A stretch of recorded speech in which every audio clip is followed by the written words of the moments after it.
दुनिया में सबसे ताकतवर समुद्री लुटेरा कोई पुरुष नहीं बल्कि एक महिला थी।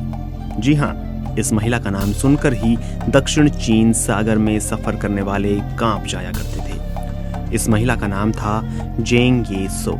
जेंग ये सो को समुद्री लुटेरों की दुनिया की सम्राज्ञी कहा जाता है। करीब 1775 में चीन के तटीय इलाके ग्वांगडोंग में पैदा होने वाली जेंग ये सो का असली नाम शी येंग था।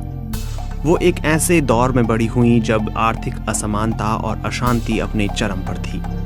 ग्वांगडोंग में रहने वाले कई परिवार प्रतिबंधित चीजों की तस्करी किया करते थे। इतिहासकारों का मानना है कि शी येंग सिर्फ 6 साल की उम्र में ही सेक्स वर्कर बन गई थी। पानी पर तैरते वेश्यालय में काम करते हुए शी येंग को अपने ग्राहकों से बेहद अहम जानकारियां मिली।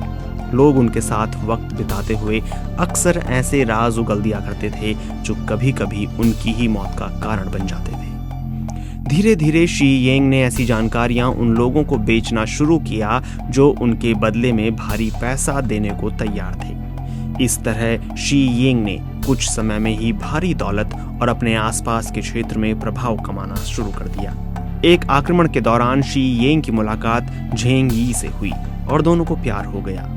झेंग यी एक पायरेट थे जो चिंग और ग्वेन साम्राज्यों के खिलाफ लड़ रहे थे।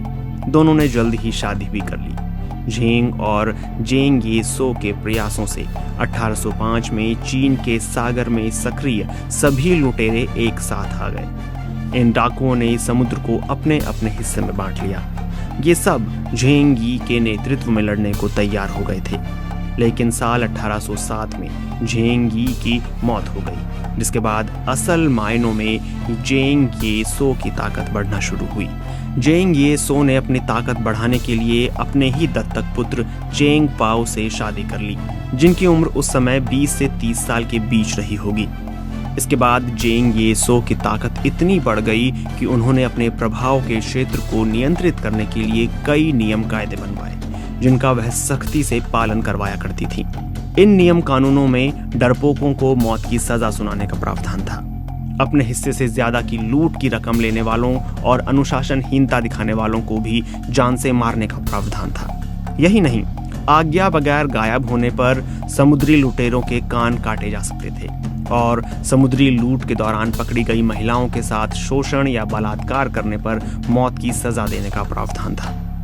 बेशुमार दौलत और ताकत से लैस जेंग ये सो ने कुछ समय बाद अपना ध्यान नमक के व्यापार पर केंद्रित किया। उन्होंने अपना प्रभाव बढ़ाने के लिए पासपोर्ट सिस्टम की शुरुआत की, जिसके तहत नमक के व्यापारियों को सुरक्षित रास्ते के लिए एक रकम देनी पड़ती थी। धीरे धीरे दक्षिण चीन सागर के इस इलाके से गुजरने वाले व्यापारिक और मछली मारने वाले जहाजों समेत हर तरह के जहाजों को सुरक्षा शुल्क देने के लिए विवश होना पड़ा। यही नहीं, उन्होंने इस शुल्क को लेने के लिए टैक्स ऑफिस तक बनवाए।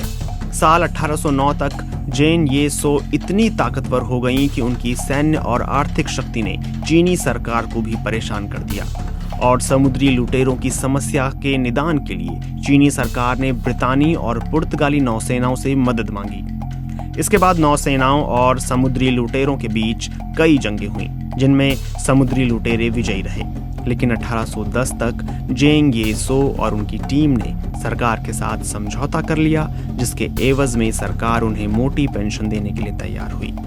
जेंग ये सो की मौत 69 साल की उम्र में किसी बीमारी से हो गई।